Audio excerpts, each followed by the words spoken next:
working to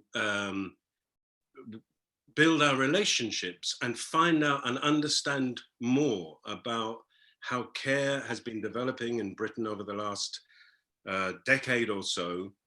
Over the last year, I've got to know some really interesting people, and I'm delighted to say that 3 of them are with me today. 3 people who have changed the way I think, have introduced me to new information, and they got access to doing that because of the way they made me feel.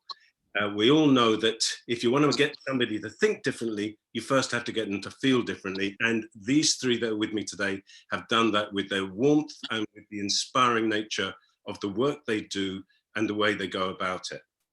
I'm delighted to have so many of you online with us. You're only going to be seeing my guests and I today, but my colleagues and I will be watching the Q&A closely. You can start asking your questions of our panelists anytime you like. We'll be following them, but we will start for the first half hour or so by giving a chance to my 3 guests to talk about the theme that they inspired me to to make the title of this webinar, which is What's Love Got to Do with It? So the 3 of them are, as you know, Donna Hall, Kathy Evans, and Maff Potts. And I'm going to start with Donna because unfortunately, Donna has to leave us in about half an hour to go away and be very serious somewhere else, haven't you, Donna? And so I'm going to start with you. And I'm going to start by asking you, as the CEO, as the Chief Executive Officer in Wigan, that led the work on the Wigan Deal, that's become internationally famous, not only in Britain, and now the chair of Bolton National Health Service and many other accomplishments. Looking at your CV, I'm saying you are a very tough woman. So what's love got to do with it? That's great, thank you. I'm a big softie really, Brendan. I'm not tough at all.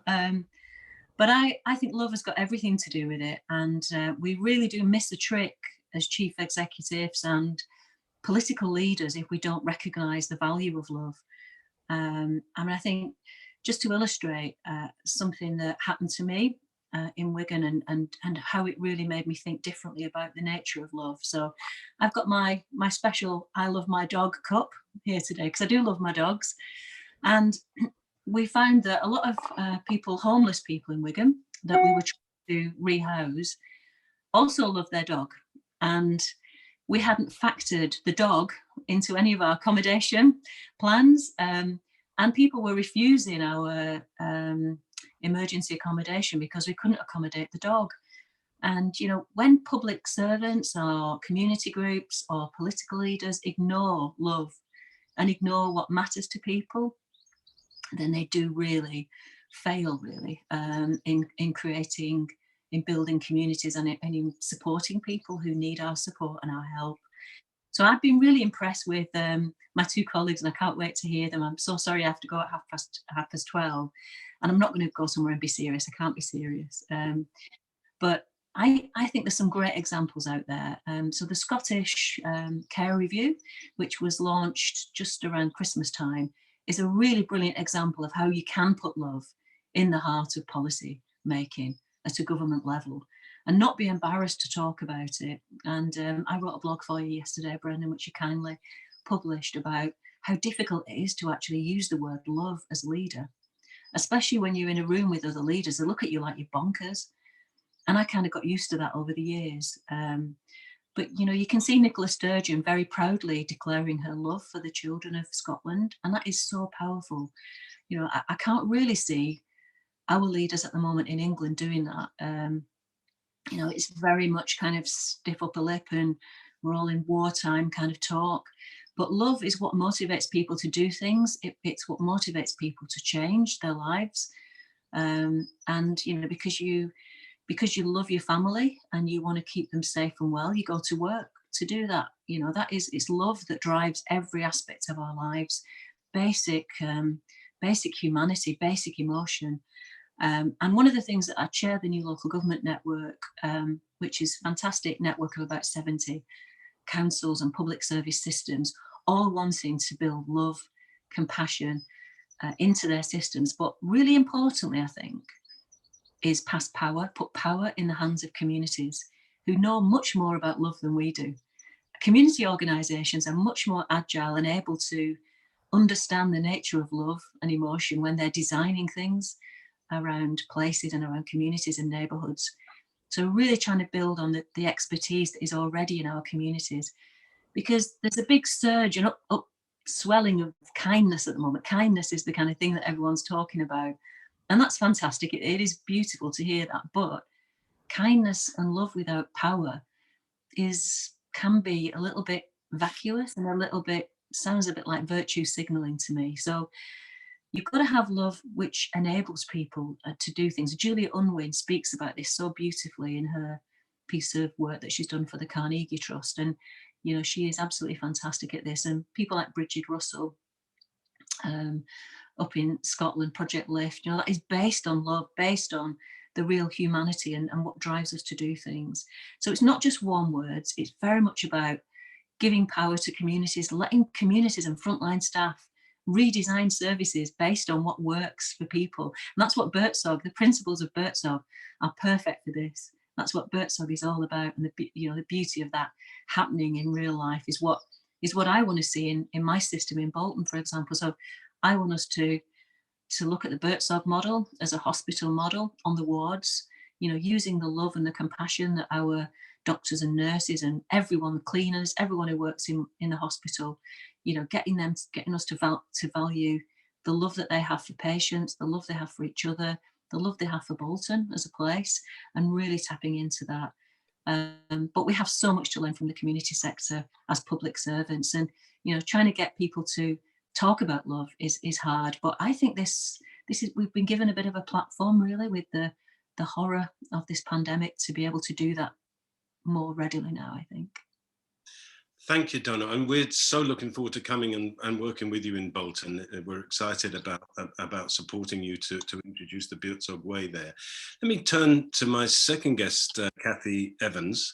Kathy, you started, I think I'm right in saying that when you left university, your first job was in children's. Volunteer, full-time volunteer. Volunteer, and you've been working and you've been a staunch advocate for children's rights and been very active in not only advocating but fighting for children's rights ever since, and now do that as the CEO of Children England.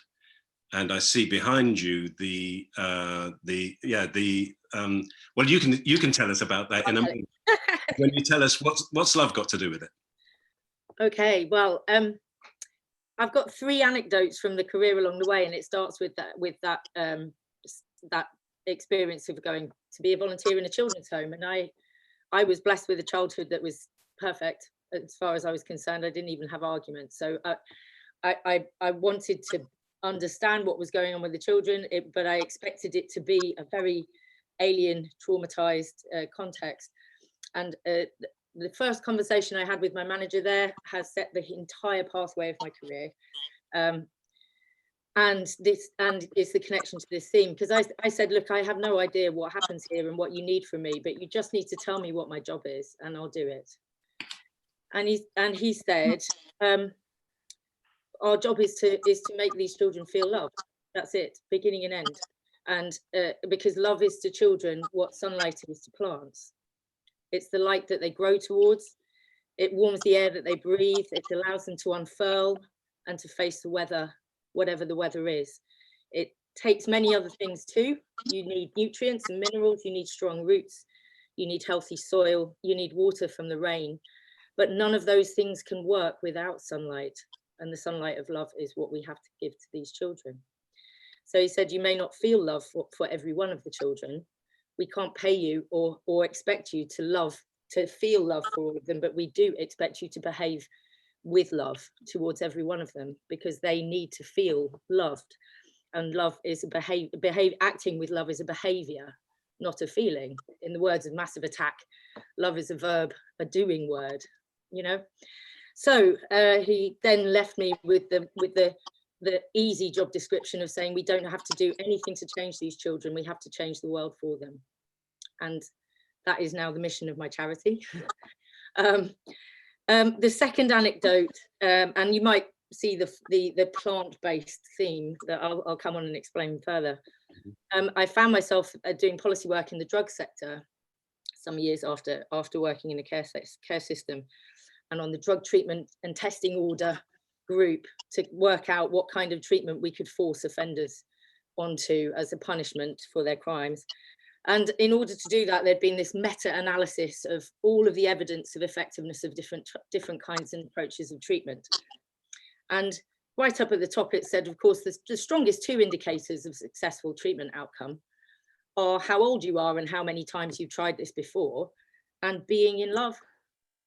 And the entire group and the whole process then went, so, you know, we can't do anything about those. So let's scratch that, carry on with the question of whether it's methadone or abstinence.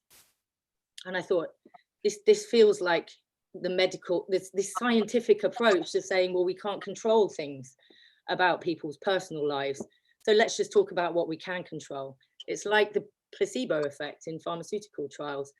We know it's reliable enough that human beings can simulate their own healing if they believe that they're receiving a drug.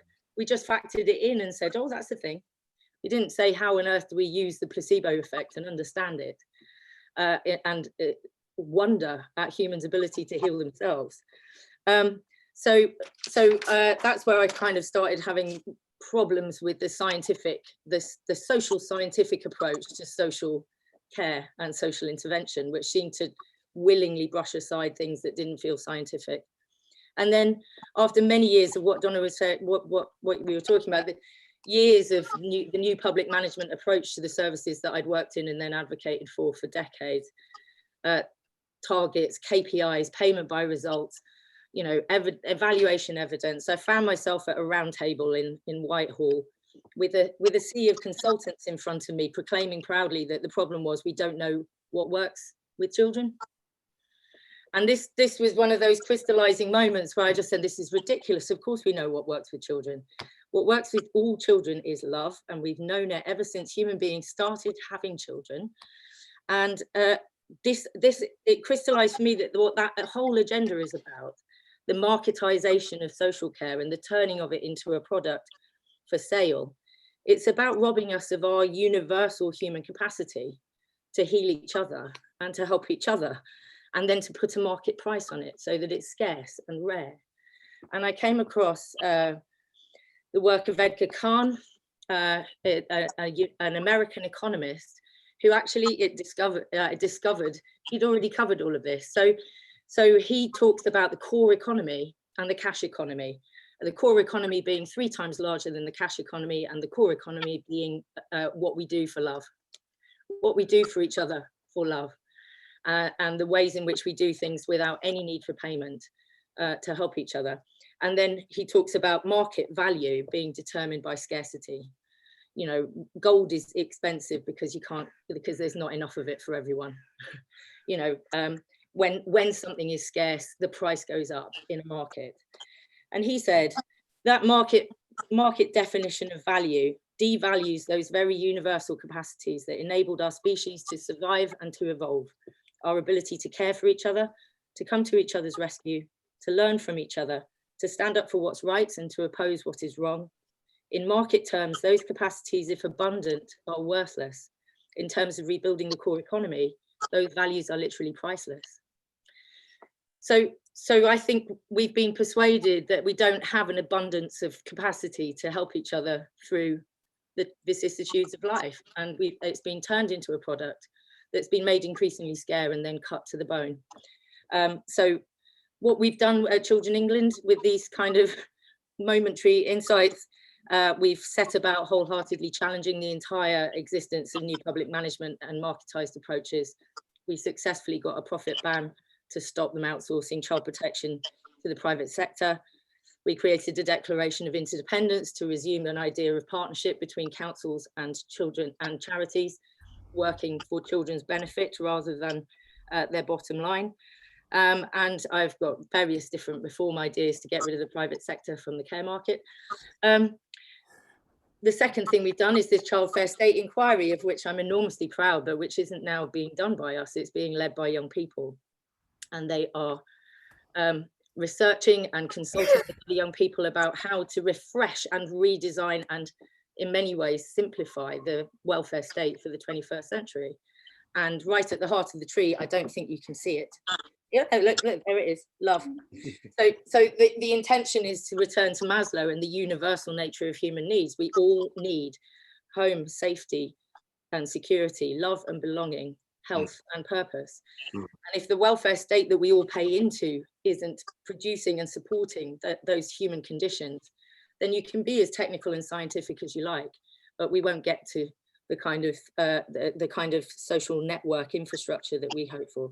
And then the last thing that this is very hot off the press and hasn't started yet, but we've been part of a partnership which has been awarded money to set up a children's house for healing in Scotland. And that is the intention of that is that any child who's experienced violence or witnessed violence or abuse can go straight there with their family, their friends, whoever they want around them to feel safe. And all of the systems, the medical system, the investigatory system, the court system, the police system will come to them. So we make the system come to the child in the place where they feel safe and make the system work for them rather than the other way around. Oh, thank you for the hot off the press news. There's so many things you raised there, Kathy, that we're going to come back to. Just going to go now to our third guest before returning to Don because she has to leave soon. Maff, I think a lot of what Kathy said will have resonated with you because of what I know your background in senior positions in housing organisations and in public service organisations. But when I first encountered you, you were dressed up in a very strange yellow costume, playing the piano and wearing badges, which you then distributed far and wide. Tell us about what love has to do with that. Love is in the air.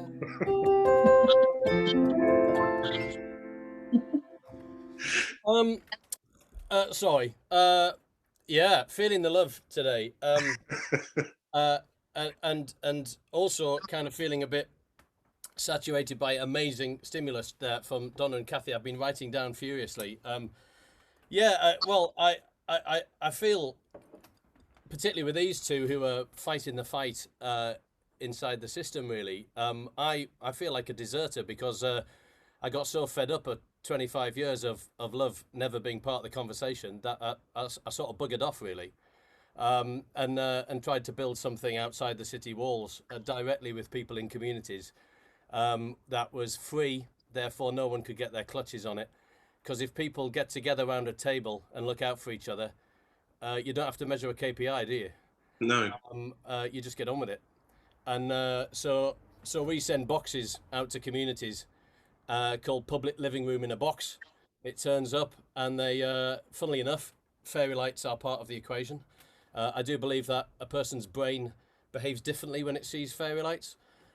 It doesn't think that a needs and risk assessment is going to turn up next. Also a piano. So we often have a piano in our public living rooms.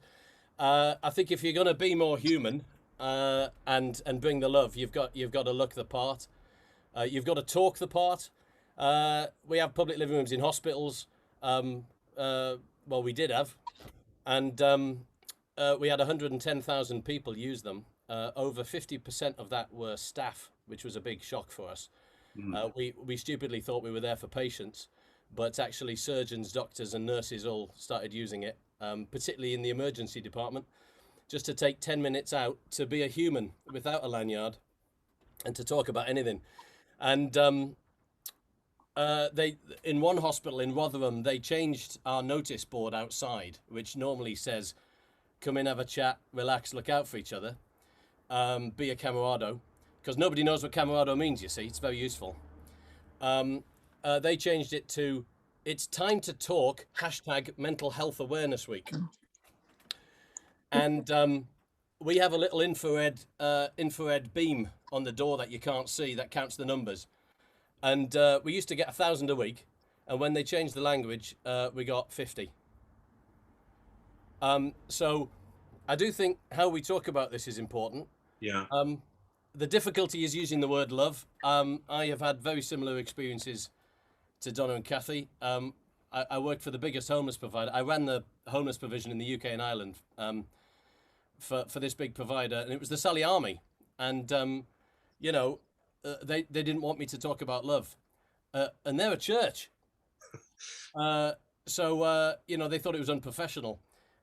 So I've been to meetings in Whitehall. I think I was telling you the other day, and they wanted to measure the success of a youth homelessness payment by results program, and they wanted to do it by checking how many NVQs young people got and how long they held the tenancy down.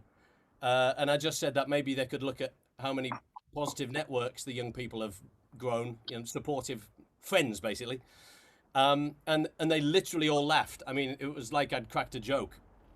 And they all belittled me by telling me that maybe they should get all young people on Match.com and that would solve everything, Maff. Ha ha ha. And then was taken to one side afterwards and told to be more constructive in Whitehall meetings.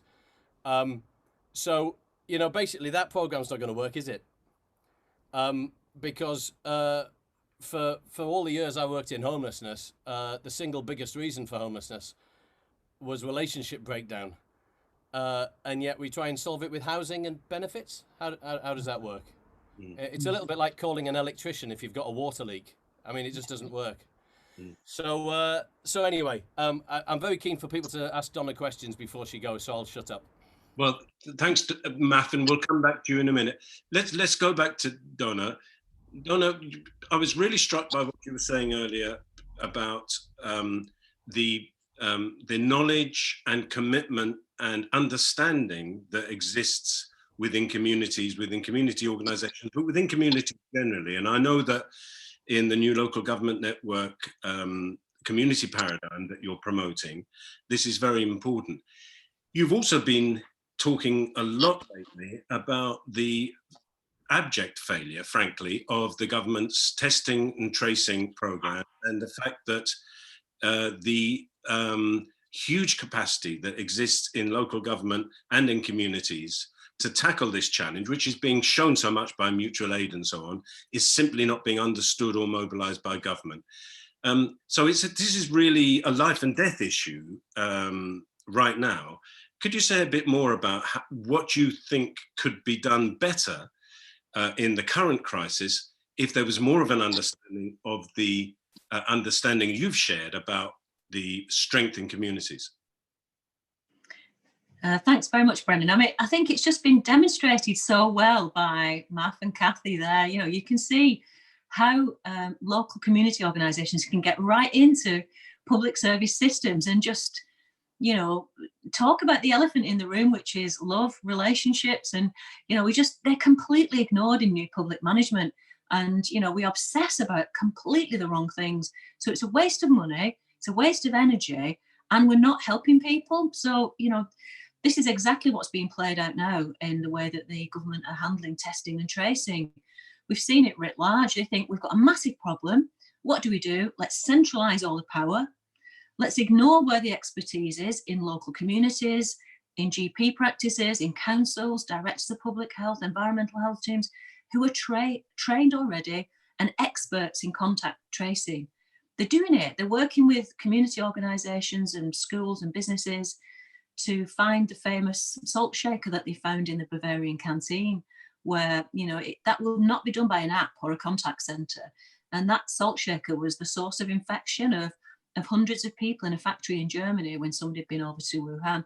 And it is that local fine-grained understanding and knowledge that is being completely ignored by the government at the moment. And it's absolutely criminal. I get so annoyed about it.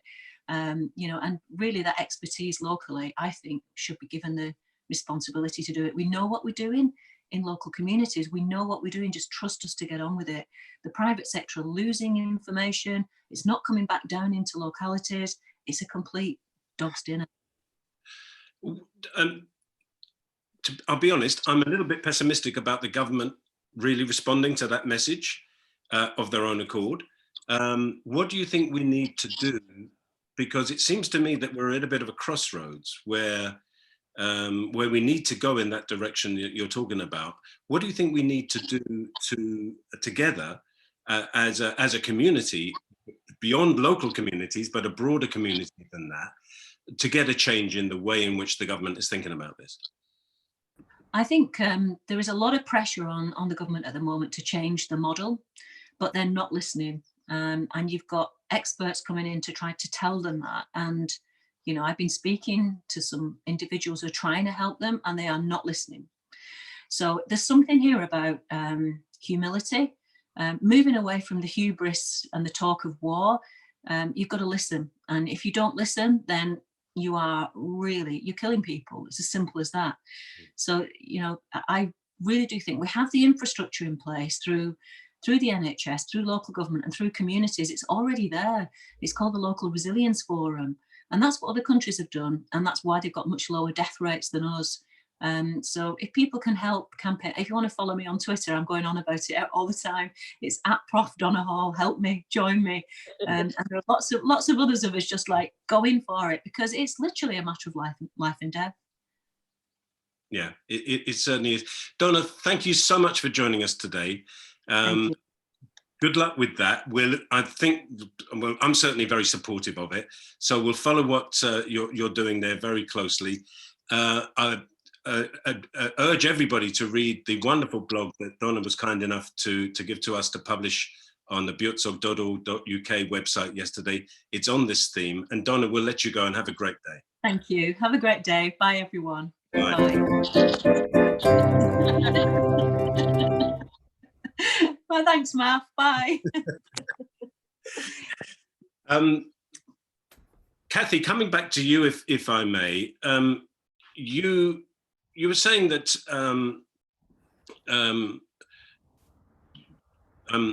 one of the things you said was what's happened is that the processes and instead of relationships in children's services, there's been a sort of commodification of the tasks and activities there, which then get packaged up and sold. And that particularly to private sector providers. What's been the effect of that on the children themselves who are so reliant on these services? Gosh, I mean, this could turn quite bleak as a conversation. I mean, I think one of the things I want to emphasize is that I see what's happened in terms of marketizing social care as an ecosystem problem. It's not that if suddenly, I think that I know that there are good people working with good motivation in private sector organizations. I don't think we can be simplistic about the entities and the structures through which it's done. The entire ecosystem has become conditioned by the idea that you are a producer of a product, whether you're a charity, a public service, or a private sector business. All of the ecosystem forces in a marketized system force you to say, what's your USP? How good are you? Package it, prove it. That's what will get you more money. And that's what will keep you going. And the market is so effective at finding the best price for the best product that's the proof of your worth if you survive in the marketplace. And many very good charities who know that that's not the test of their work have had to adapt and adopt that kind of methodology, because it's how you get to do what you're there to do. If you've had some of my members have been working with children and looking after children for much longer than the state. Like, they invented children's homes and did it out of gift and voluntary kindness and philanthropic largesse. And then we persuaded the state to do it and worked alongside the state for a while, and then ended up in this situation where you're effectively being told, prove your worth or you're out of business. And so the effects are multiple, but I think one of the most pernicious effects for children is that they have become the people that have to fit into to organizations' business models. We've ended up saying that, you know, you have to have a target client group and know who your product works for. So you end up with, as I said, you know, scarcity drives market value. So every provider of residential or foster care that I know of has ended up needing somehow to describe their specialism in order to hold up their market price. They don't, you know, so we specialize in working with children of this age or with that experience. And the ecosystem has become one in which, or to survive, organizations have to overclaim their scarcity and their specialness. Right. And then children have to fit. You know, this place is not right for you. It's like, well, what do they need? They just need looking after. And so we've ended up with a care system that actually doesn't have enough capacity to care for as many children as we're putting into it. That scarcity drives up market price, and it ends up with us sending children all over the country because there isn't enough, you know, so not just taken out of their family home because of whatever cause the care order made, but then uprooted from their community and their school and sent away. And you know, those are all consequences of a competitive ecosystem in which scarcity drives value. Right. You know, there's nothing safe that we can do to get rid of the private sector tomorrow, even if that's what we wanted. It's 75% of children's homes are private sector, and it's packed with people who really do care and are trying to care for children. But systemically, we've just got to move away from the whole idea that these are transactions and sales of products.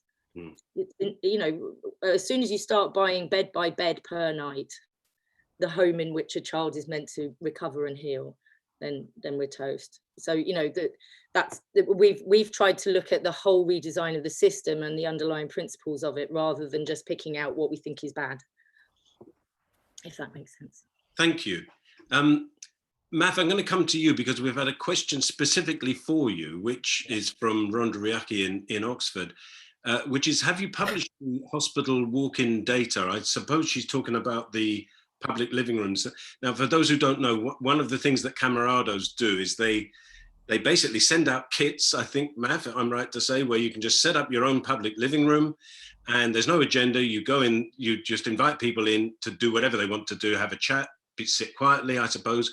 And you've done that in hospitals, and I'm not surprised actually that 50% of the people that came into it was the staff in hospitals, because I know how much pressure they're under, and that they need those quiet places where they can just feel themselves for a few minutes in very stressful situations. So I'm being asked whether you've published the data on that. Yep. Could you tell us a bit more? Yeah, I've been keeping an eye on the questions, so thanks for that one. Right. Sheffield Hallam University are a learning partner, and they've just finished a report of all our hospital work. So actually that's kind of reasonably hot off the presses. I mean, actually we were just about to publish it when lockdown happened, and that kind of kicked everything up the arse. Yeah, we've got that report definitely from the hospitals, and we should actually, that's actually a good nudge for us to get that out there. I mean, there's lots of other learnings we had in there. I mean, we're not the first to try this kind of agenda. We're not the only ones. I mean, I'm a big fan of the person who very sadly passed away quite recently, who started the "Hello, my name is" campaign in the NHS. You know, just trying to make the place more human. It was just, I guess, really fascinating to see that a public living room is meant to be love in all its forms. I think I want to say this actually today, that, you know, that we've talked about trust. You know, I think in your fantastic welfare review, forgive me, what's it called, Kathy? ChildFairState inquiry. So under love, you actually break it down into, you know, feeling valued, feeling equal, and all of that. Yeah. So in our public living rooms, we try and, you know, say to people, it's all right to be rubbish. That's a form of love. To say to people, yeah, no outcome, no success in here necessary. And it's extraordinarily liberating how much that happens, how much that means to people. And we had a surgeon come in his scrubs from a cancer ward and say, "I'm not coping." And a patient got up and gave him a big hug, and they had a laugh, and he went back on his shift. Now that's a power shift, right? But you have to work hard to create this, because the single most common thing people say when they come in our public living rooms is, who's in charge? And the second thing they say is, what's the rules? So playing to another question on the Q&A from someone saying, how do you deal with commissioners who don't get the use of love? I would say that there is an education responsibility on you when talking to them about creating an environment that is not the environment we're all conditioned heavily into. We're all conditioned into a hierarchy. As soon as you walk into a room with the commissioner, as far as he's concerned or she's concerned, they're in charge. So you've got to do something about that. You've got to level that playing field. You contribute to a conversation. It's not one-sided. But a lot of us, and I put my hand up here for 20 years receiving money, you get into this kind of, oh, thanks very much, what is it you need for your contract vibe? What you need to say is, well, that's what you need. That's great. Here's what we need as well. So when I was at the Salvation Army, we had 5 things we inspected our services on. And, oh, what a surprise, they were the 5 core objectives of the funding stream at the time. And I said, but where are we finding out about relationships and purpose? And the people at the Salvation Army said to me, oh, we don't have to measure that, Maff, because our commissioner doesn't want us to measure it. And I said, well, we bloody do want to measure that, actually. And since when did we get in the contract? I mean, we gave away our autonomy.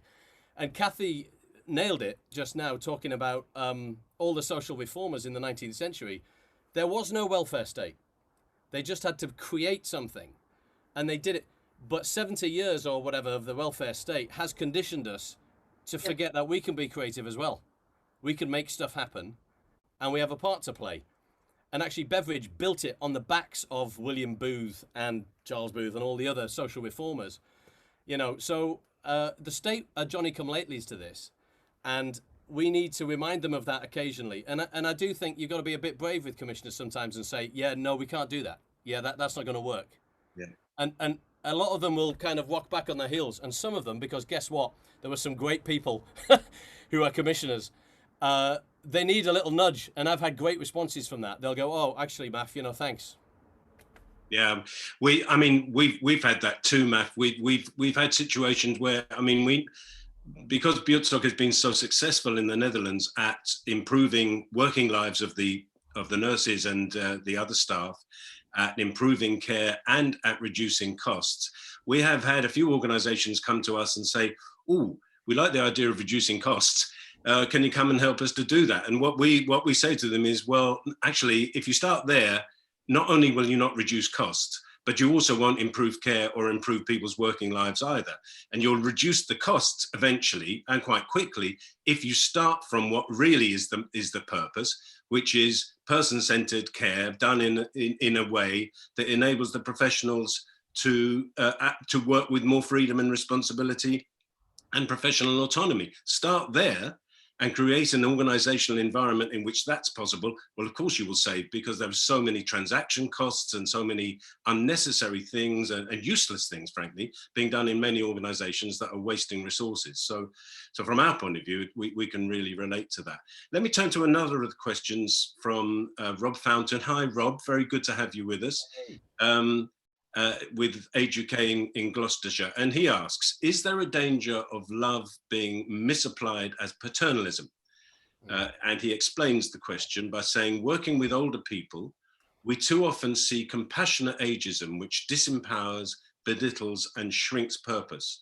How can we stop people using love as a defense for protectionism? Who'd like to have a go at that?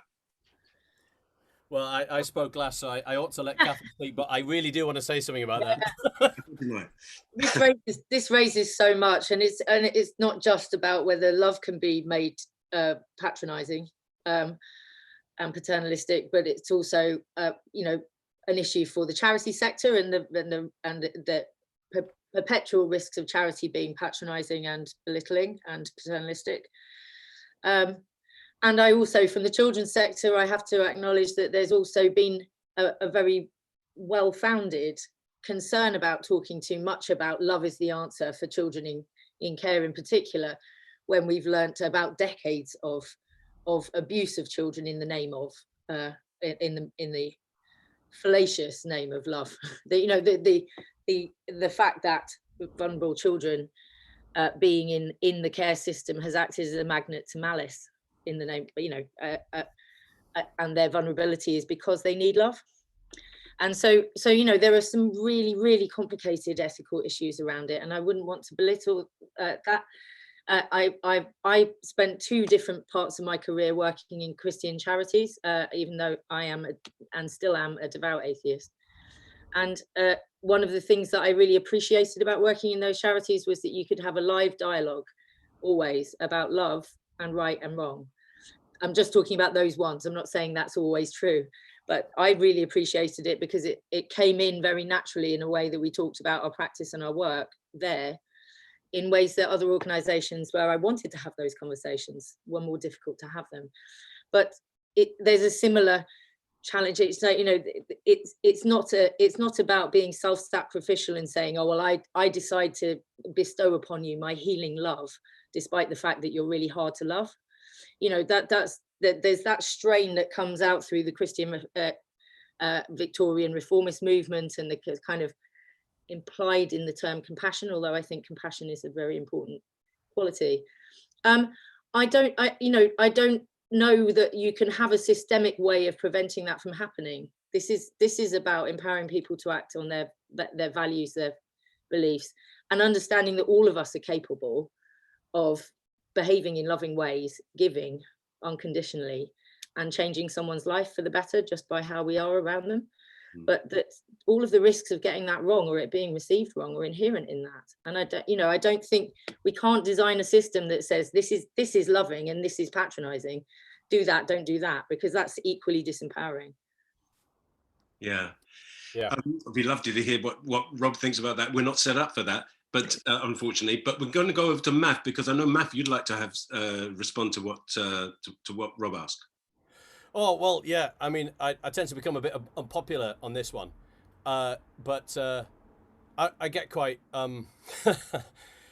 animated about this, because I'm not a big fan of love hearts and rainbows and unicorns. I'm not a big fan of kindness. Right. Okay. So let me explain that a little bit. Yeah. Kindness is, of course, the answer to most things. I tell my kids before they go to school, be kind and be interested. Those are the 2 things I say when they go out the door. So don't get me wrong. But, you know, by heck, there's a lot of bad kindness out there. Yeah. And we don't hold bad kindness to account. And what Rob, and it's great to see Rob Fountain here, what he's talking about is that patronizing element towards older people. And I think a lot of this is about mutuality. You see, so in Camerados, we talk about, I help you, you help me. Right? I like you, you like me. I don't like you, you don't like me. All of which, everything there is cool. That's fine. It's this binary parent-child thing that infects everything. It's the hierarchical stuff is everywhere. So think to yourself, how have I arranged the seating in this meeting? How have I invited people to this meeting? Have I invited them to me? When am I going to them? You should just think about these things. You should be conscious in the language you use. Am I using language that I understand but they don't? Am I on transmit all the time? It's how to create mutuality. So it's really important to be able to disagree. One of the terrible things about discourse at the moment is that if you disagree with someone, it seems to equate to not liking them. That is not the case. But you've got to work hard at this stuff, because we are completely conditioned into parent-child, and love and charity is exactly the same.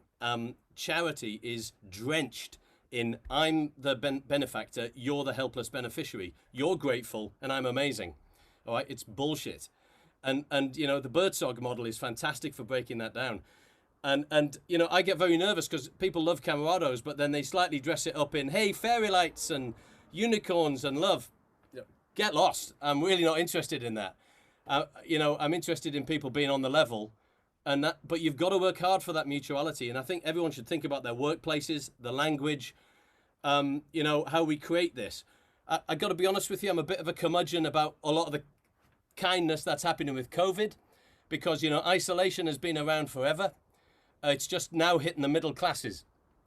And so, it's now suddenly people are doing, hey, let's come out into the street. Well, I've been working with people who are maybe a little smellier, a little more challenging.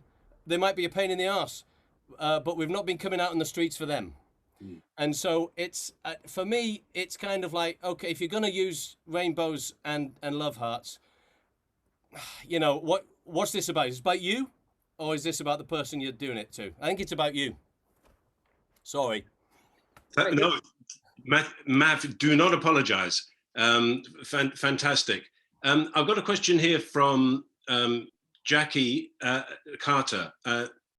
She says to you both, Donna talked about the need for power. You've both spoken about the frustrations, to put it mildly, in engaging with those in power. What advice would you have for those listening to get involved so we can change things? And she explained she works in higher education and teaches social science students. Advice for Jackie, either of you? Oh. Well, I mean, if I knew how to effectively change the minds of people in power, I wouldn't still have a job would I? But, but you know, you got to try. You know, I think that, you know, all of the systems that we're trying to affect to change the world around children are drenched in power differentials. But the biggest one is that a child is small and dependent on big people. And, you know, until they, you know, they aren't in that paradigm where we can say, look, you know best how to look after yourself, and we'll just let you make that and see if you fall, we'll get it. That's not the nature of childhood. So it is both the reason that we have to have systems that ultimately have quite a lot of power over children and families, like child protection powers.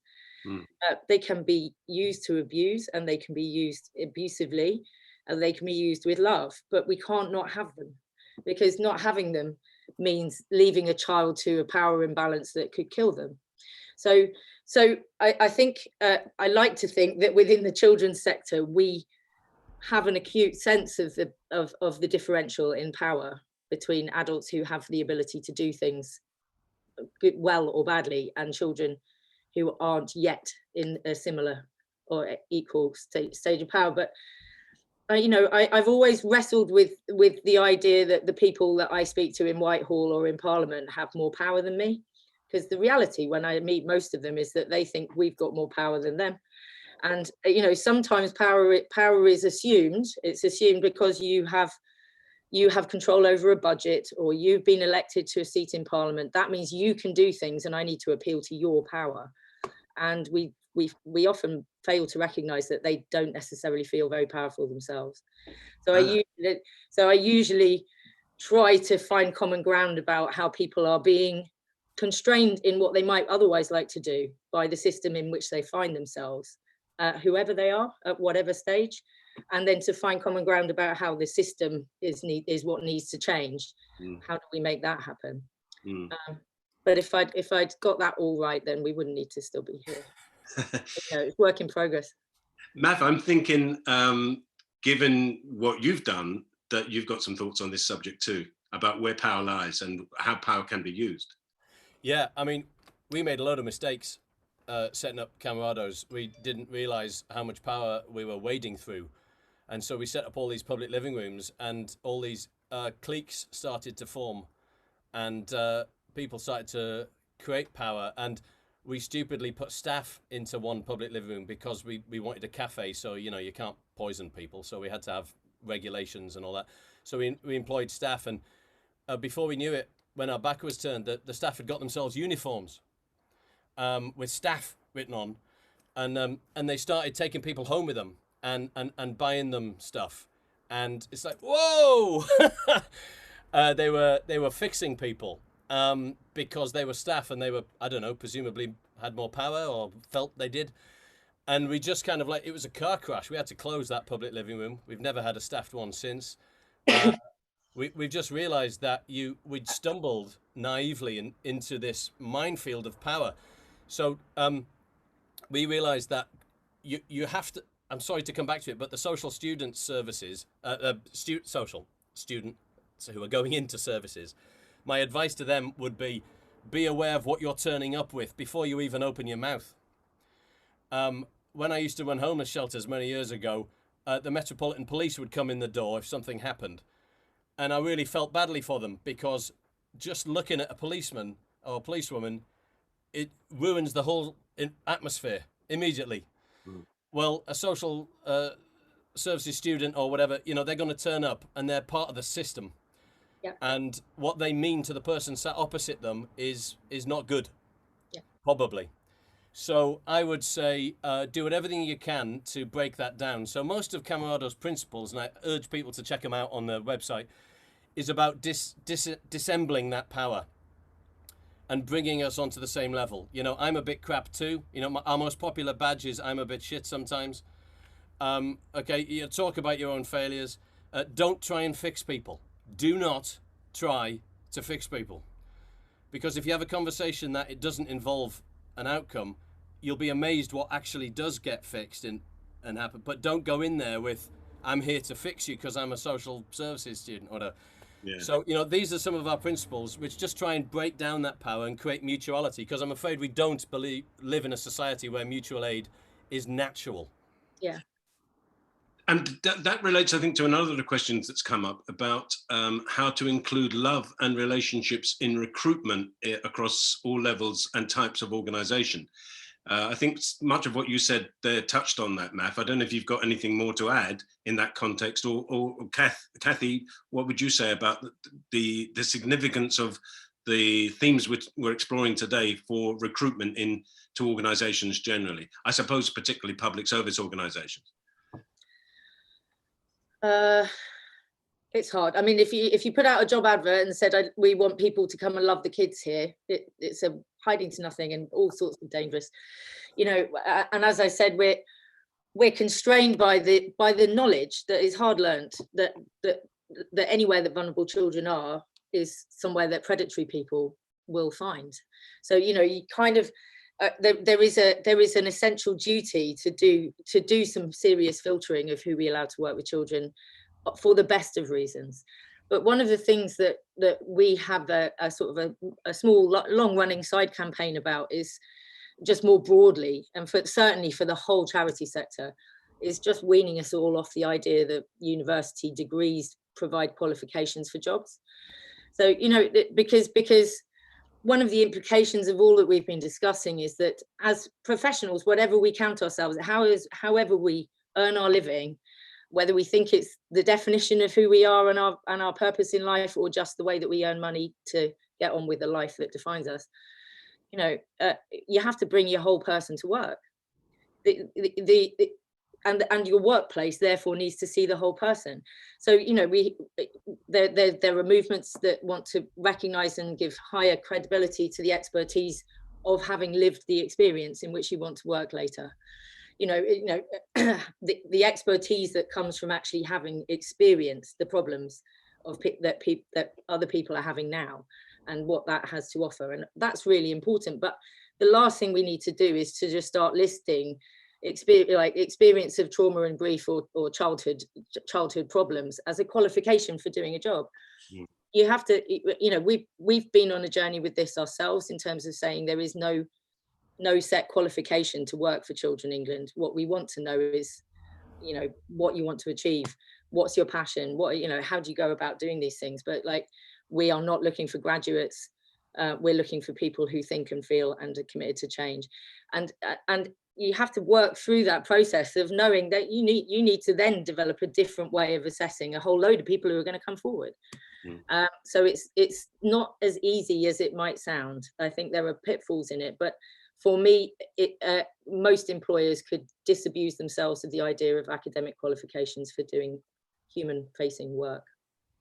Well, what you've just said about it not being as easy as it sounds, and I can certainly relate to that, comes to the last question we've got time for, which is, have you had any advice, Kathy and Maff, for holding your nerve? And the questioner, Serena, says, when you work in the social sector, as she does, and all around are claiming themselves as saviours of our communities, fixing people's loneliness and so on, what are some ways to hold your nerve for what you believe in? We've just got a minute or two to look at that question. Maff, any thoughts? Good luck. Probably rather a lot of alcohol and music. It was in my life, so that's a very bad message. I should have thought before I opened my mouth. Jeez, naughty boy. Sorry. No, I mean, listen, I won't lie. There's been some bad times, but I would say that I made a big mistake for 20 years, which was, and I think it's because I'm a bad Catholic, I felt I had to go into the wilderness and convert the heathens, and that's where, and work with the bad energy, because the bad energy was where the real work was, and it isn't. I got a lot of scars on my back, nearly lost my marriage, certainly lost my marbles a few times, and the truth is, because it's bloody hard. So my sympathies if people are doing that with a lot of bad energy. I have to say that working with good people where there's good energy and finding those people in the meeting you're in or in the organization you're in accelerates change so much faster and better than working with the bad energy and think, no, I'm going to convert them. I'm sorry to transmit this message, but I found that didn't get anywhere long term, and it took too much toll on me and my family. Mm-hmm. So I would go where the good energy is. It also relates to your answer about recruitment. Is the whole recruitment process has to be a good energy experience involving people and the culture of your organization, because the people who are wrong will stand out like a sore thumb. Yeah. Thanks, Maff. Kathy, any final thoughts? Only the question throws me back to the time that I was training in counselling skills, and I mean, had probably the most personally challenging experience in my life. But coming to terms with the idea that in doing personal work, social care work, with your clients or your service users or the children, or however we wanted to refer to it, you would be at any one time one of only 3 different things: saviour, victim, or oppressor. That, you know, to that person who's trying to work through their trauma, they're either asking you to be their saviour, hoping that you're going to be their saviour, and you need to hold off from pretending to be. But if you move away from being their saviour, you're likely to end up feeling like a victim of them, or becoming oppressive towards them. And that I had to sit with that for a really long time to stop finding it the bleakest thing that I'd understood. But what it drove home to me is that there's nothing healthy about sitting in any satisfied way with the idea that you're saving anyone. It's you know, it's natural, it's inevitable, and actually sometimes it will be other people who are saying, what a saviour you are, look at you, what a hero, NHS hero, you know. But there's nothing healthy about that. There's nothing healthy about that for the people you're working with or for yourself.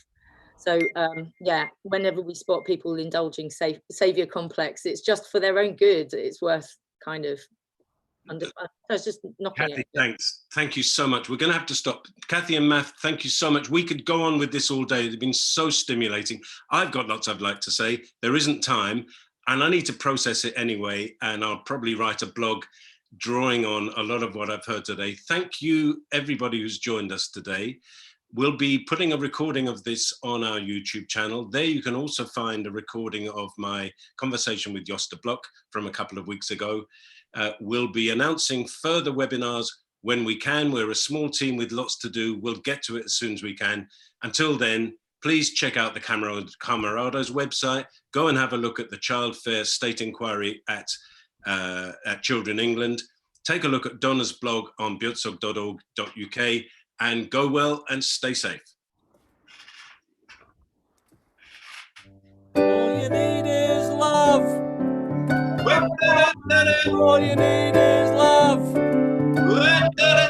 All you need is love.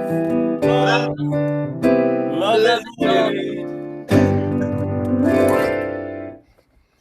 Thanks, Maff.